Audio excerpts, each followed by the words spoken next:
For number 11, we're just trying to find a good transition word to put here. So it currently reads, let's start with the previous sentence, because to put a correct transition word, you got to look at what's before and what's after. So with the world population topping 7 billion, humanity is in need of some perspective.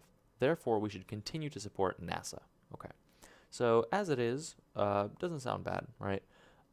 We're told that we're given this quote about how it builds global consciousness, a people orientation, and so on. Again, sort of emphasized again that humanity is in need of some perspective. Therefore, we should continue to support NASA not only for practical reasons, but for increasing our awareness. So, therefore means whatever you're about to say is somehow logically follows from what was said before, and that is definitely the case here. Okay, I shouldn't say definitely, but it seems to be the case. Because here you're talking about increasing global consciousness, people orientation. Here you're saying humanity is in need of some perspective, and NASA is a necessary vehicle for increasing our awareness of how we can fulfill our responsibilities to the planet. So it definitely seems like one thing follows from the other, but let's look at the other options.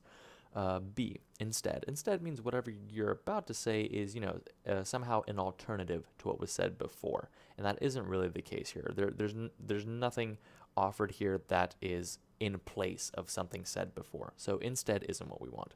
For example means, of course, that what we're about to say is an example of something mentioned previously, and that's also not really the case here. This isn't an example of what's mentioned previously. It's just tying together the ideas about humanity being in need of some perspective, tying that together with what NASA does. It doesn't provide an example of like how humanity needs some perspective.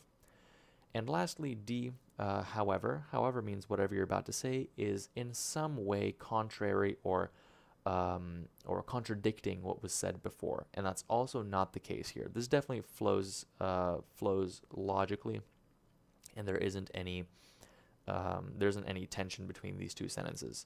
So A is going to be our answer. Keep it as it is because what comes here is a logical consequence of what was said in these previous two sentences. So A is our answer.